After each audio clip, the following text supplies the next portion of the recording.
Amazing, amazing, amazing. Okay, so um, thank you everyone for coming tonight to the third and final session of Windy City Warmth Spring Conference, doubled up Reframing Homelessness in America.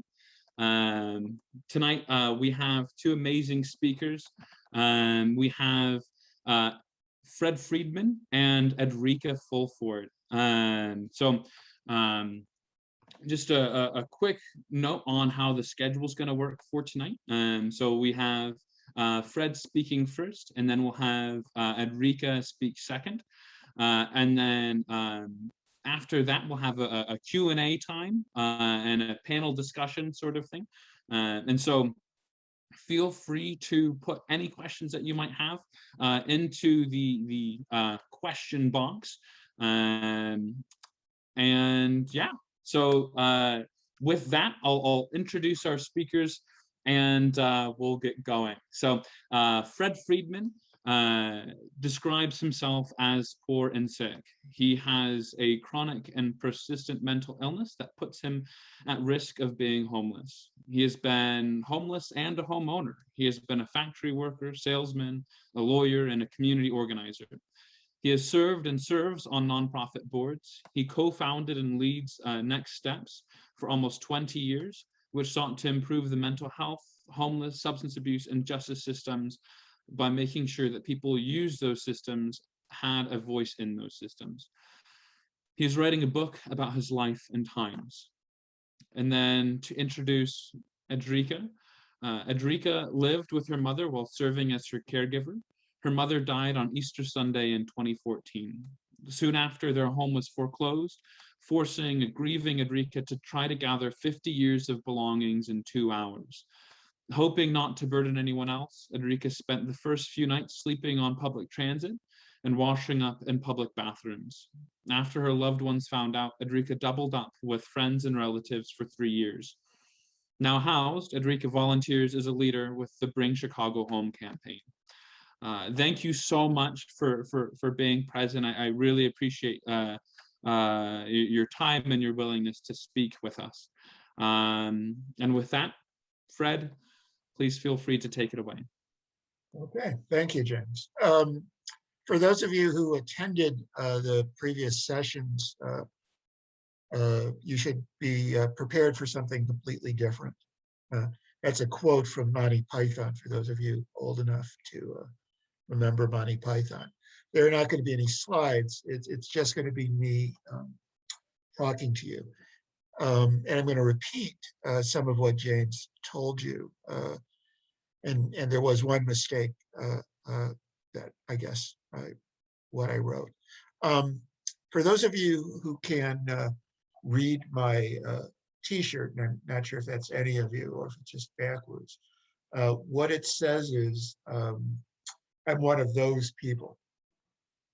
Now, what this means varies in different times and different places. Here, today, it means that I'm a person who identifies as homeless. Now, of course, I'm more than just a homeless person. Let me tell you a little bit about myself, my credentials, so to speak. As you heard, I am poor and sick, not as poor as some, not as sick as others. I have a severe, chronic, and persistent mental illness. Most of my friends don't like those terms, and I'm not too fond of them myself, but I'm not sure what the better words to use are. Around the turn of the century, when my symptoms were particularly acute, I lost nearly everything that was important to me. Lost my wife of 24 years, my profession of 20 years, and most of my possessions, including my home of 10 years. Perhaps most important, I lost the sense that I could make tomorrow better than today. I spent 1.5 years lying in a couch in my living room, losing a fight for dominance with one of our dogs, 1.5 years in a nursing home, and 10 months in a homeless shelter. Even before I got out of the homeless shelter, I started attending meetings. first meetings of the Chicago Continuum of Care to End Homelessness, which I will describe as the COC or the Continuum, and then many other organizations. Eventually, I co-founded Next Steps. The mission of Next Steps was simple to state, if hard to do. The homeless system produces results that no one would want, despite very good people devoting time and treasure to it. There are many reasons for that, but one is that homeless people have almost no voice in creating and implementing the system. We're going to help homeless people get a voice. I became the head organizer of Next Steps.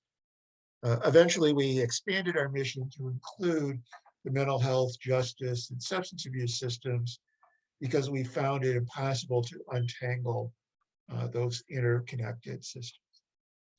In my role, I gave many talks ranging from 1 minute to several hours. All of the talks had more or less the same takeaway. Anyone can become homeless or have mental illness symptoms or abuse substances or have an unpleasant involvement with the police. 2, with proper help, anyone can get a home, recover from mental illness and or substance abuse, and survive or thrive after unpleasant involvement with the justice system. And 3, it's your responsibility to make sure that people get the help that they need. Over time, I began to doubt all 3 of those statements. So for that reason and many others, I left Next Steps to try to write a book, come up with answers. So I no longer lead Next Steps. That's the mistake in what James said. I am still working on the book, and I still don't have the answers. As I said, I began attending meetings of the Chicago Continuum of Care. Eventually, I asked to join its board, and I was told that I couldn't because I wasn't homeless, because I was homeless, and that would be a conflict of interest. It turned out that there were no rules to prevent a homeless person from being on the board, and eventually I became the first person with disclosed lived experience of homelessness to be on the board, the first co-chair of a committee, the first to serve on the executive committee, the first to be a co-chair of the Continuum. A co-chair of the Continuum, and then the first to be a chair of the Continuum. I helped the COC draft a 10-year plan to end homelessness. Spoiler alert, the plan failed. The heart of COC's plan was housing first, the idea that the way to solve homelessness is to give people homes, as opposed to housing ready, which implies that the way to solve homelessness is for people to fix whatever caused them to become homeless and then get them a home and then help, and then they can get their own home. The housing first was and still is controversial. In one of the meetings about it, a person who ran a homeless service said, quote, "You don't understand. These people are feral animals. They're not housebroken. You don't let unbroken animals in your house, in your home." I should note, by the way, that that's just not factually true. Babies and puppies come into the world not housebroken, but are welcome almost anywhere. I certainly wouldn't want to go anywhere that they weren't welcome. But what I said was, you're calling me a feral animal. And she said, "No, Fred, you're different." I said, "No, I'm not." Shortly thereafter, I had t-shirts made like the one I'm wearing today. I wore it on every workday for almost 20 years. Eventually, I thought I should have a t-shirt made that said, "I told you so." After working on my book, I think I should have a t-shirt that says, I don't know." Be that as it may, the question I'm here to talk about is, what is the proper definition of homelessness? As you might guess from the t-shirt that I'm not wearing, the answer is, I don't know. But that's not very helpful.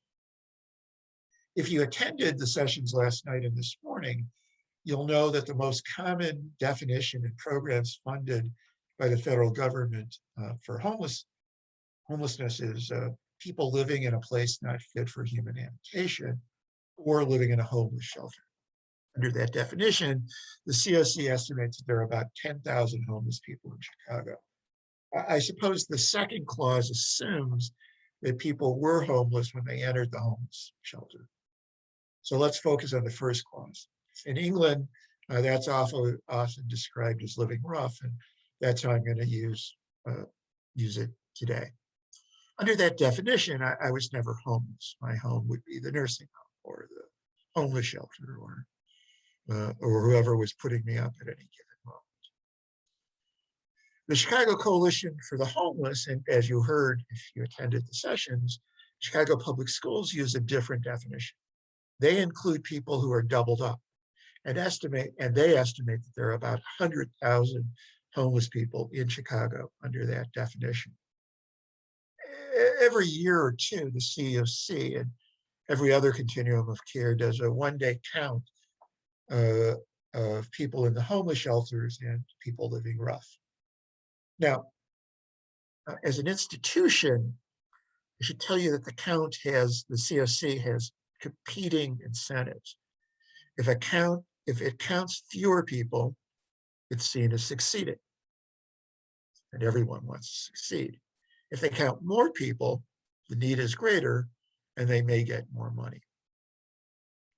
I should note that counting people who are living rough is hard. If asked on that cold night, a homeless person sitting in an all-night coffee shop or on public transit or in a hospital waiting room would, if asked, most likely say no. If they're not homeless, I suspect many of them would say yes, simply as a joke. Now, many homeless people, many of my brothers and sisters, live in abandoned buildings. And the people who are counting are generally not allowed to go inside abandoned buildings. So the count is really flawed in many ways. Now, I thought I was homeless when my ex-wife divorced me and put me in a nursing home and sold our home. And I think I'm homeless now. My landlord has told me that she's going to sell the building I live in, and I will have to move by fall. And I don't have a home to move to. When the various restrictions on evictions and leases are up, the number of people that will fit into this category are huge. But to my knowledge, no one knows the exact number. I really should be wearing the t-shirt that I never made saying, I don't know. However, homeless people are defined. Counting them, while important, does not give people homes. Saying that people are eligible for programs unless those programs are fully funded, and they almost never are, does not mean that people can use those programs. Perhaps the clearest example of this is vaccines for COVID. Starting Monday, I think, everyone in the country is eligible for a vaccine. But that doesn't mean everyone can get a vaccine. There just aren't enough vaccines yet. Now, in some ways, that's a very bad comparison, because in fact, the federal government has contracted to buy enough vaccines for everyone in the United States. It has not contracted to buy and maintain homes for everyone that needs a home. Not for the 10,000 the COC estimates, not for the 100,000 the Coalition for the Homeless estimates, and certainly not for the wave of homeless people that are coming. I try to avoid giving these kind of talks these days because, well, I don't have an answer and because it triggers me every time. However, I used to say, which I stole from the West Wing, hope is real. There are false facts. I've made more than my share of false starts, but there is no false hope.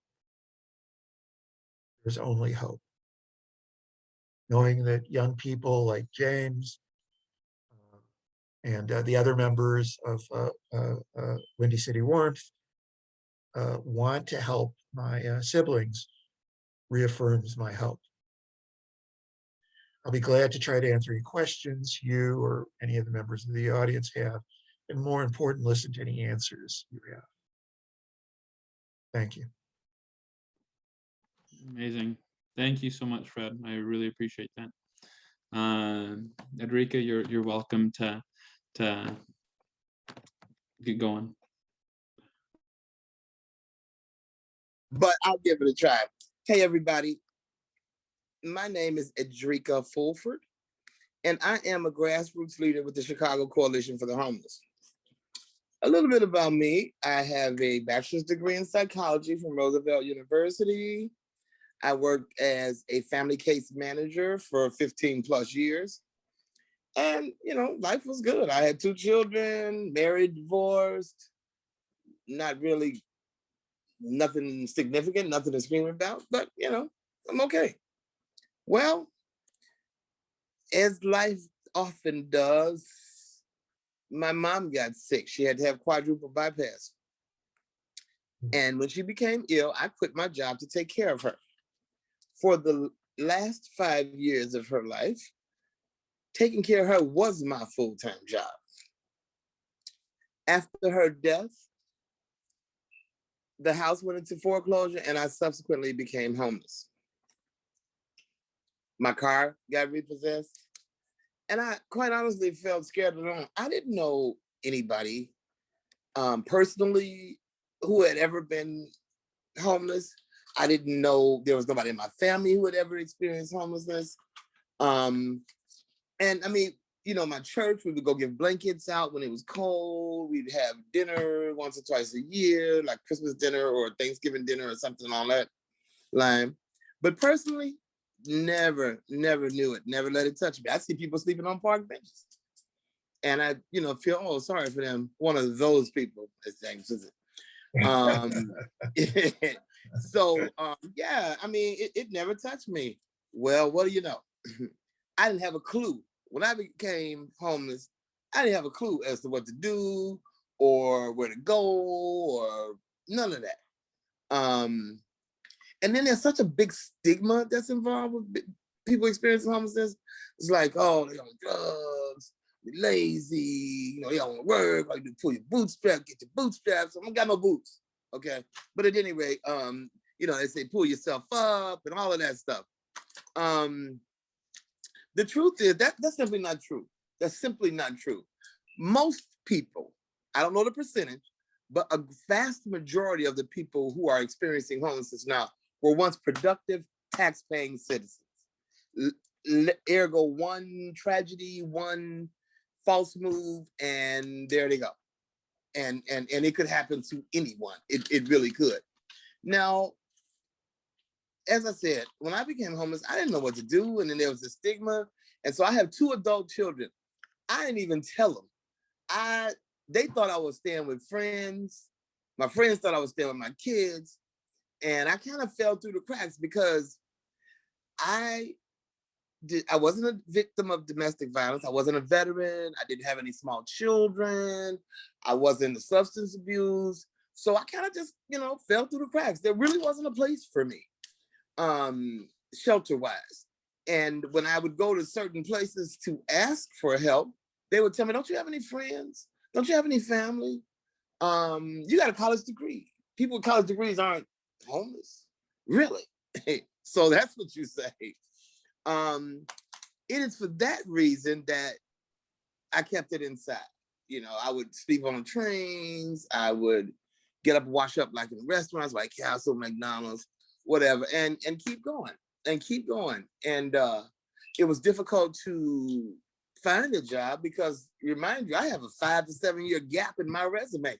I'm 50 something years old. They ain't beating down my door. Nobody's trying to hire you at that age with that gap, no matter if the gap was to take care of your dying mother. So the story goes on. I'm hanging out because I've always been a foodie, and I met Wayne Richard, a guy from the Chicago Coalition for the Homeless. And he was like, oh, let us tell you about some of the programs. I didn't even know the Chicago Coalition for the Homeless existed. I didn't know such an entity was even in existence. Again, because I hadn't experienced it. I didn't know anybody had experienced. So met with him, went to a couple of the meetings, got involved, and it has ignited a passion in me that previously was lying dormant or just didn't exist. But, you know, I wouldn't say that I'm happy that what happened to me, but I am saying that I'm grateful because it put me on a path to where my life passion is. And that is advocacy for, and as the previous speaker said, giving a voice to the voiceless, giving a voice to people experiencing homelessness, because many times they go unheard, many times they go unseen. And with the Chicago Coalition for the Homeless, as a grassroots leader, now mind you, grassroots means you don't get paid. It means that you're doing it as a volunteer. And you might get fed, and you might get a couple of bus cars, but you're doing it because it's a passion, it's something you believe in. And excuse me, I felt scared and alone when I was experiencing homelessness. And if telling my story can make one person not let them know that there is an entity, there are people out here to help you. There are programs and agencies and things like that to help you, but you don't know. You just don't know. And there's light at the end of the tunnel. There is light. I mean, it might be far off, you know, you might have to really look for it for a minute, but there is light at the end of the tunnel. And so going back to the Chicago Coalition for the Homeless, they have this leadership development, and it sounded like a good thing. I was like, whatever. But it actually showed us the voice, that our voices could be heard, our opinions mattered.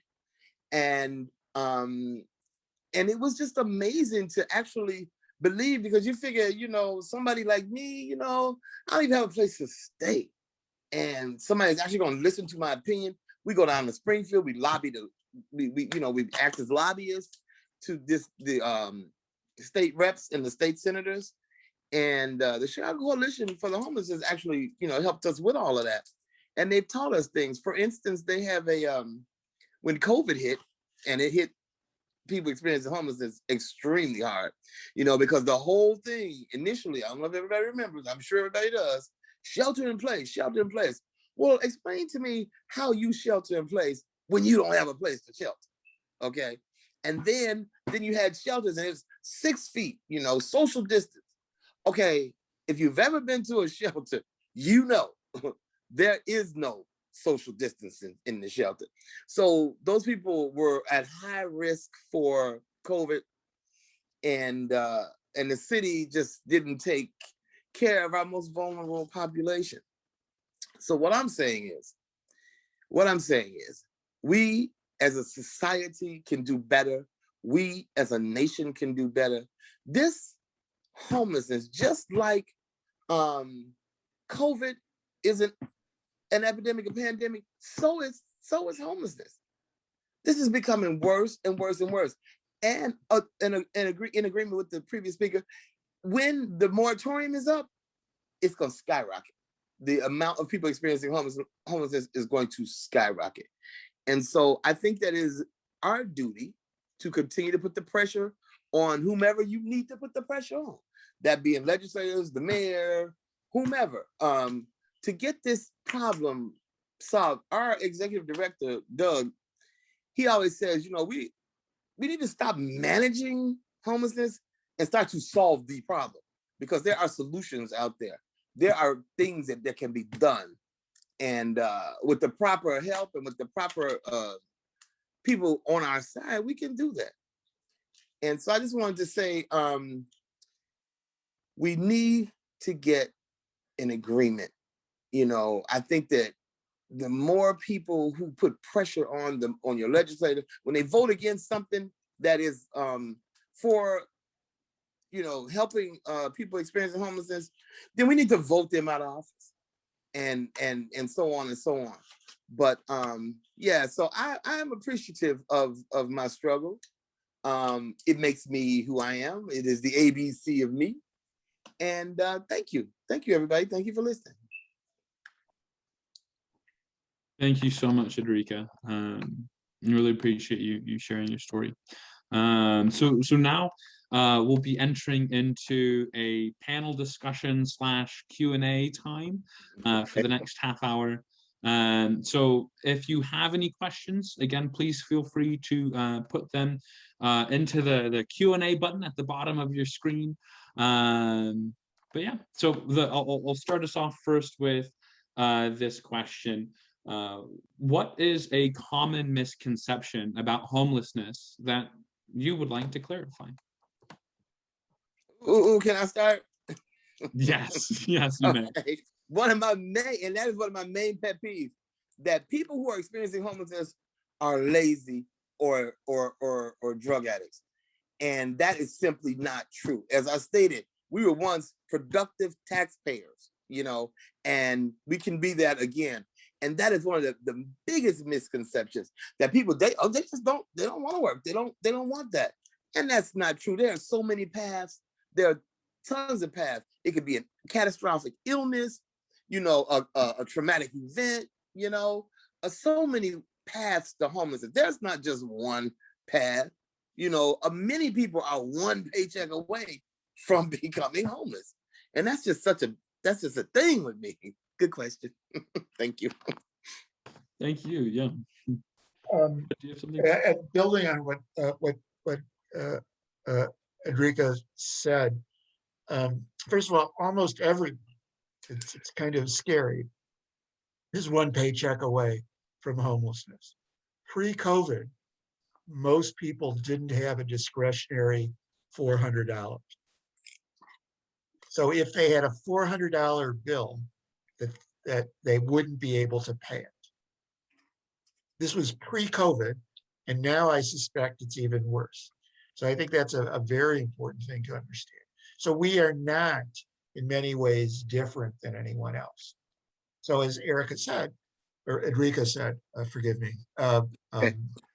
we're not that different than everyone else. Now, it is true that most homeless people aren't lawyers, or weren't trained as lawyers as I was, and most don't have a degree in psychology. But that's because most people aren't lawyers, and most people don't have a degree in psychology. It isn't that we are otherwise different. And the other misconception is that you can look at someone and tell if they're homeless. Good one. Yep. And the reality is that you just can't. And if you use the broader definition that I propose, almost certainly you know someone who is homeless who has not said to you that they are homeless, assuming you have, more than 3 friends. That's really good. Thank you so much. And I think so. One of those things then is kind of having, this is a question from the audience, by the way, that you kind of hinted at with your response, Fred, is how do we connect people who are experiencing homelessness to the resources they need when they don't know what resources are available or how to access them? Well, one way is with the Chicago Coalition for the Homeless and agencies such as that. However, again, I didn't even know that the Chicago Coalition for the Homeless existed. So, and I'm sure I wasn't the only one. I'm sure there was a lot of people that didn't know there was such an agency that provided advocacy, and worked for people or referrals to send them to different places. So one way is to educate the public. The public acts as though homelessness doesn't exist, or one of those people, like Fred said, one of those people. So yeah, I think that that the Chicago Coalition for the Homeless and other agencies such as that, we need to get out and we need to, I wouldn't say advertise, but that's not the right word. But I'm saying we need to get out and educate the public on, there are places to go, and there are people that are actually out there helping you, that actually don't want anything but to see you succeed. But I do want to emphasize, and I sort of hinted at this in my talk, there are lots of agencies. So there's the Chicago Continuum of Care that I mentioned. There's the All Chicago. There's the Housing Justice League. Bobby spoke of the various housing, health, homeless, whatever they were called, agencies. So there are lots of agencies, but what there isn't is enough money. Yeah. So the Chicago Continuum of Care gets pre-COVID about $70 million a year to end homelessness. That's $7,000 using the 10,000 people. That's $7,000 per person. That's not enough. You can't end homelessness on $7,000 a year. You can't provide homes for those 10,000 people. If you use the larger number of 100,000 people, that's $700 per person. And you clearly can't end homelessness with $700 per person. So there has to be, it isn't just enough to care. It isn't just enough to expect your family to take care of yourself, although all of that is vital and it may help individuals. What's more important is there needs to be a fundamental change, a fundamental belief that, as they used to say, they said at the beginning of the pandemic, that we are all in this together, that we are all in the same storm. But of course, those of us who are homeless know that's not true. We're not only not in the same storm, but we're not only not in the same boat, but we're not even close to the same storm. It is radically different for everyone. So we need a more fundamental change. Mm-hmm. And again, I'm not sure how to bring about the change. Young people like you and brilliant advocates are going to do that. And I'm hoping to learn how to do that. Thank you. Well, you know, can I just say one more thing about that? We have a proposal at the Chicago Coalition for the Homeless called BCH, Bring Chicago Home. And what it proposes is a dedicated revenue stream. And a dedicated revenue stream to apply towards people experiencing homelessness, it wouldn't be subject to budget cuts or a new administration. I mean, we have to make ending homelessness a priority. And like Fred said, there's money out there. There's tons of money out there that can be used more efficiently. Just had to say that. Yeah, that's amazing. Thank you. And so actually the next question follows actually pretty closely with that. What do you wish policymakers would do to respond to the real needs of people experiencing homelessness? Just exactly what I said. For one, establish a dedicated revenue stream so that that's something you can count on. Now, it's never going to be enough. We know that, but it would be definitely a start. So it's something you can count on all the time, you know, and not budget cuts. Oh, well, we're over budget, so you won't get anything this time. You know what I'm saying? Or we want to give it to, you know, another agency or another entity. So, you know, the homeless have to wait. We get you next year. You know what I'm saying? We got you put down next year. You know, it's time to stop kicking the bucket forward, kicking the ball forward, and let's do something. We can do this. Well, and again, again, Bobby spoke about this. The government provides subsidies to rich people and middle class people. Mm-hmm. They don't provide subsidies to us. So it's a question of not spending enough money. It's a question of not of hiding us, of saying that as long as you don't see somebody littering, sleeping in your doorway, then it doesn't matter if they are homeless. So there needs to be a fundamental structure, and we can't expect to do this on the cheap. The 20 years that I've been following this, we are in fact spending less money, adjusted for inflation, on ending homelessness and to poor people, and more money to help rich people. it just seems screwy to me, backwards to me. Yeah. Thank you. That's really good. The next question that we have is a little bit from the policymaker to the people in the audience.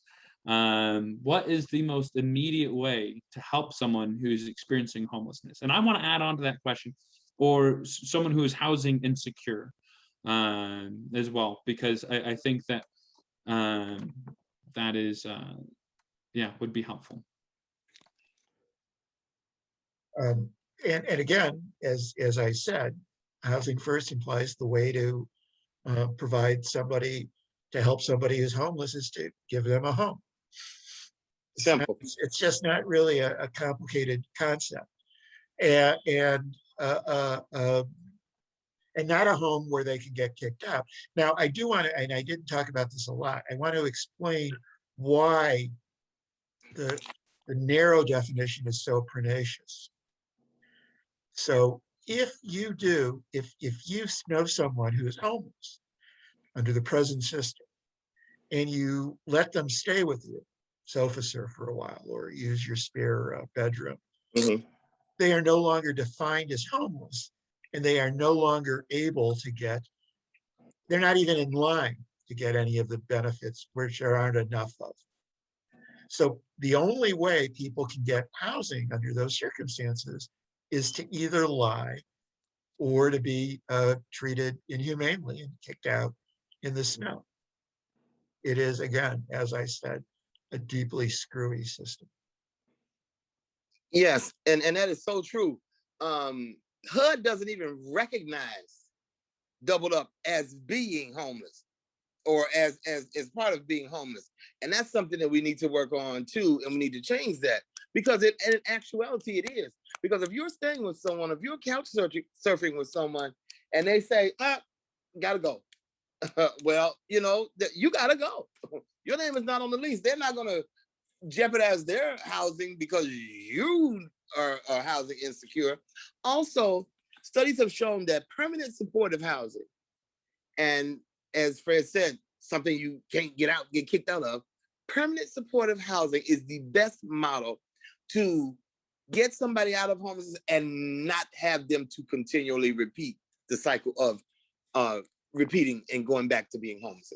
So permanent supportive housing would be for anyone that's housing insecure. That would be something that I would suggest, we would suggest. Yeah, that's really good. Thank you. Yeah. So our next question then is, what is the most difficult thing that homeless people face with other people, and how should we act or speak when we are communicating with those who are facing homelessness?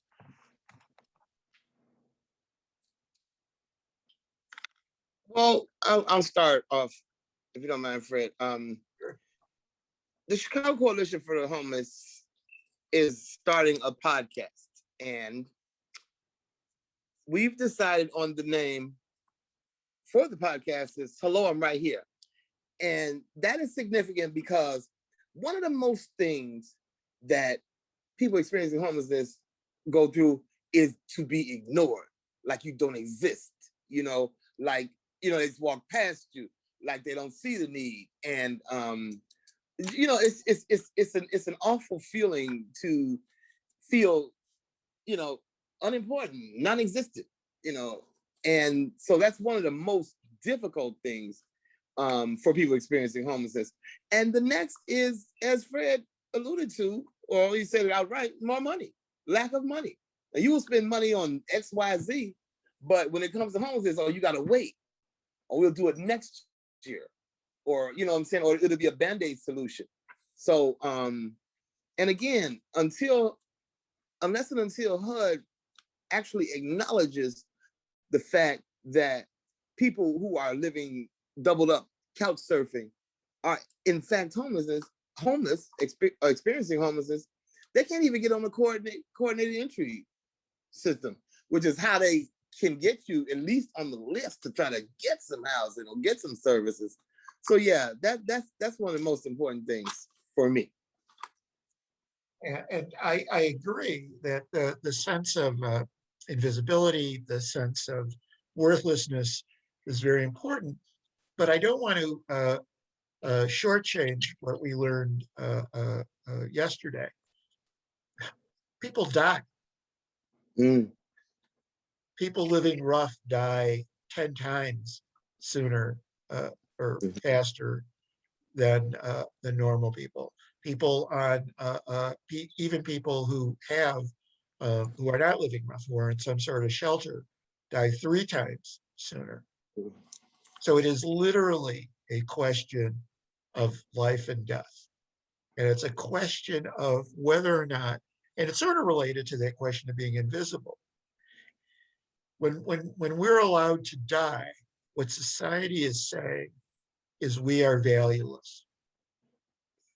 That our only value is if we spend money and make money. Mm-hmm. It doesn't count taking care of your mother. It doesn't count taking care of your child. It is, I don't know. I'm sorry. I sort of got off track. Totally okay. Thank you. Thank you for that answer. Yeah. Something else that is another one of the questions is, what do you think it looks like for our society to value the lives of people experiencing homelessness? Well, that's real simple. Put your money where your mouth is. If you value the lives of people experiencing homelessness, then you will act like that. You will treat them like that. You will spend the money. You will require your legislative body to enact laws and such that address homelessness. And you won't let it just fester and become worse and worse and worse. Yeah, I mean, we live in well, I'm sorry. When I was in college, I studied economics. And in economics, they told us that the measure of happiness is money, Hmm. utils. And so if that's in fact the measure, then you spend the money. And society spends the money, and you accept the fact that you may have less money. Now I know that Windy City Warmth is I think, I don't know this, but I think that it's a religious based organization, and you have slightly other qualities. But again, as I understand it, the New Testament, Jesus said that it's harder for a camel to go through the eye of a needle than a rich man to enter the gates of heaven. So it is, you just have to not devote your life to making money, and devote your life to doing good. Yeah, that's really good. Thank you. Thank you for all of these responses. So another question that we have from the audience is, what are some of the barriers that you have faced when trying to access services you needed while experiencing homelessness? One thing for me, one of the barriers, and you think of these things as maybe just taken for granted, stuff that you take for granted. And one thing is my medicine. Uh, I had congestive heart failure, and so I'm on a certain regimen of medicine, but I can't always get, at that time I couldn't always get to the doctor or to the pharmacy, and so then it becomes a perpetual cycle where you're sick because you can't get your medicine. You can't get your medicine because you're sick. That kind of thing. And also, when I did have my, I didn't have an address. And so I would have my mail come to the post office. Well, and this was before all this way the post office is now. But even then, back then, by the time I got to the post office to get the mail, it was 5 or 6 days passed from when the deadline maybe for the link food stamps. So I missed that. So I didn't have that, so it became a perpetuating cycle and, the lack thereof. And then I found some places who would let you get mail there. But again, it required you to be able to get there. And with just no income, it was just extremely difficult. So it, like Fred said, it comes bottom down. The bottom line is money.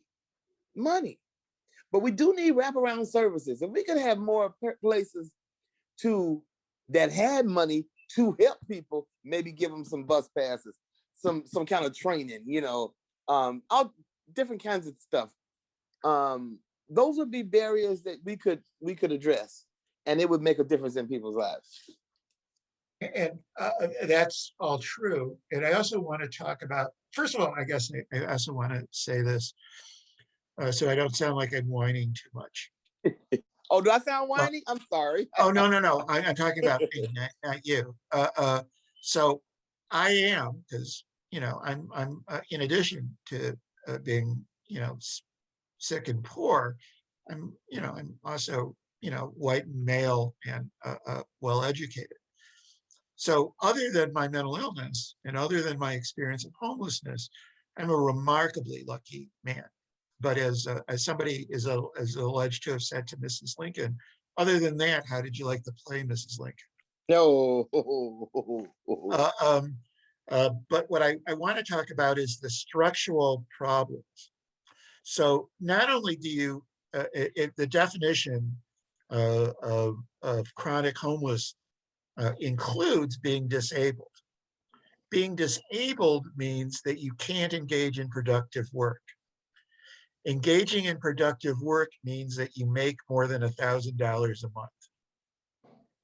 If you make more than $1,000 a month, you are by definition no longer disabled.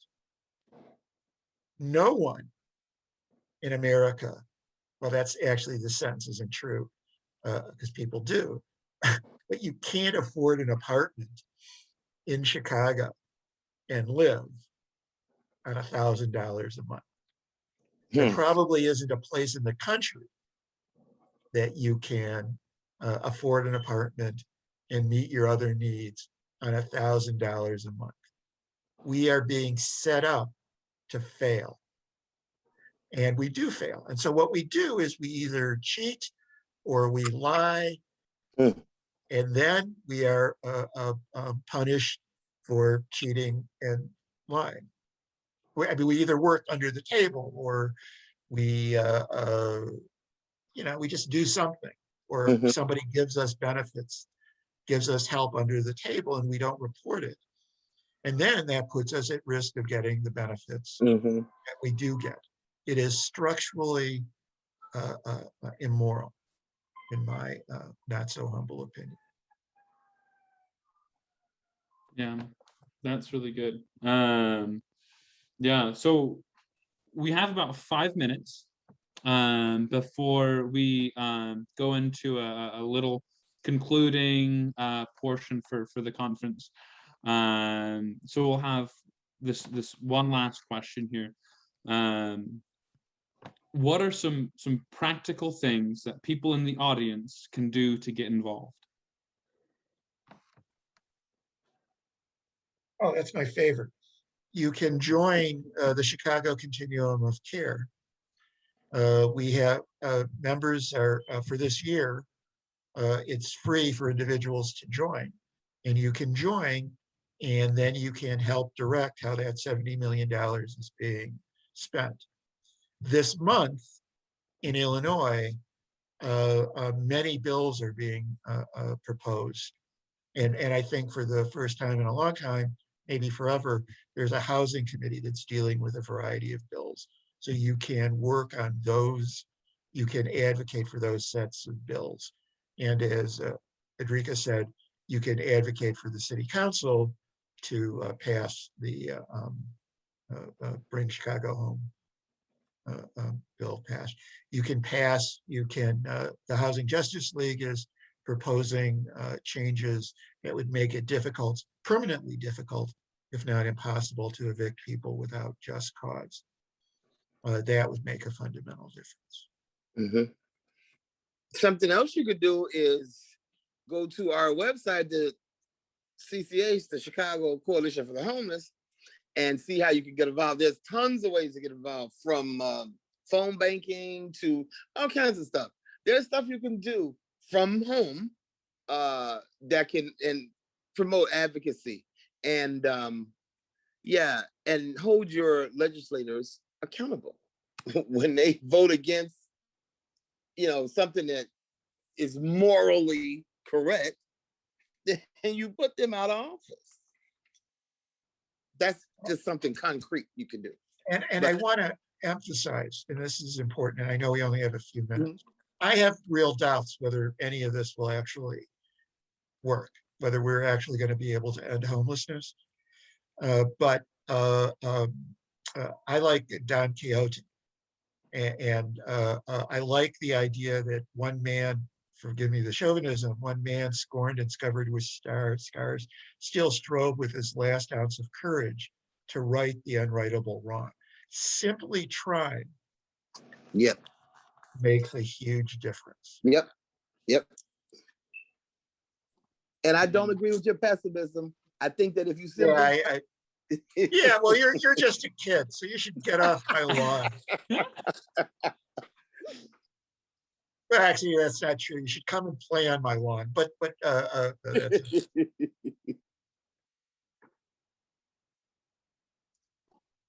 that's awesome. Well, thank you so much for coming and making the time. I really, really appreciate it. And yeah, we'll be in touch as well. And so for everyone listening at home as well, or watching the recording, this last session, this last little portion of the conference, there's an important announcement we're making here. And so 4 years ago, or just about 3.5-4 years ago, I founded Windy City Warmth. And over the past few years, it's been a very challenging and a very humbling time. And I have learned a lot, and I've been very grateful for all the ways that I've been able to interact with wonderful people like you, Fred and Edrica, and then learn so much. So as of today, I will be stepping down as executive director and passing the torch to John Cademan, who's on the call, who's been on all the previous calls as well, labeled Windy City Warmth as our tech person, and has been helping out behind the scenes. I am very confident in John. He is a fantastic and brilliant individual, and I am confident that he will be able to lead Windy City Warmth well. So with that, thank you so much for all of the support that all of you have given me over the past few years, and I really do appreciate it. And thank you again, Fred and Edrica, for coming. John is going to say a few words, and then we'll sign off for the night. Yeah, hello everyone. My name is John Cademan. I'm a freshman at Wheaton College, and I'm studying economics. I'm very passionate about poverty and about what's causing it, the solutions that it has. Although it can never be fully solved, I believe we can strive towards a better future for people who are in these circumstances, I think. I just wanted to give a big thank you, first of all, to Fred and Edrica for your talk. It's very humbling, and it's really informative, and I really appreciate you guys coming out here and talking about your experience. But yeah, I'd just like to say not the first memory, but one of the most vivid memories I've had about homelessness is in California this past break. I was with my family out there, and we were staying at a hotel for 2 to 3 days, and we saw a car parked outside of the hotel. And we passed the same car 2 to 3 days until when we were about to check out, we saw a man in the car who was sitting, and he was pretty old. And our family and I decided to go and grab him some fruit from the market. Uh, yeah, we decided to do that, and we came up to him. We talked to him for a bit, me and my dad specifically. And ending our conversation, I quickly asked him, "Why are you homeless?" I was so curious about that question because I come from Indonesia, and growing up, I see a lot of poverty, and the stigma, as you said, Edrica and Fred, about homeless people is that they're lazy, they're poor. But after talking to him, it really changed my outlook. I learned that he had 4 degrees and Wow. in a variety of subjects. He has, I think, 2 masters, 2 undergrads, and he told me this. He told me he was homeless because he wanted to do good for the world, but some people didn't want to see him succeed in the world. Some people wanted to put him down, and that really changed my outlook, and it really struck me to the point where I decided not to believe anymore of when people say they're lazy or they're doing drugs and all that. Hmm. And from then on, whenever I can, I would go and give to people on the street and things like that because I believe that that wasn't very true anymore. Um, and yeah, I mean, next year is going to be very challenging. I'm a rising sophomore, and James has done a great job in his 4 years of setting this up, and I don't want to screw it up. I want to try and continue to complete the vision and the mission that this organization has by trying to move forward the organization, continue doing the stuff that we have been constantly doing over the past few years, while trying to bring in new ideas and new ways to further flourish the organization and work towards its mission and vision. Yeah, before I end, I'll just like to say we're still looking for members, and if any of you who are watching tonight are interested in being part of the team, we would love to have you. Please reach out to James or me. Feel free to do that, and we'd love to see you on our team. Um, thank you for having me, and thank you for letting me talk. It's been great. Awesome. Thank you, John. Thank you, Fred. Thank you, Edrica. I hope the rest of you have a fantastic rest of your night. And thank you for attending the conference. We will be posting all of these, the recordings on our social media. So if you missed one of the panels, then please feel free to check those out. Okay, awesome. Have a good night. Bye.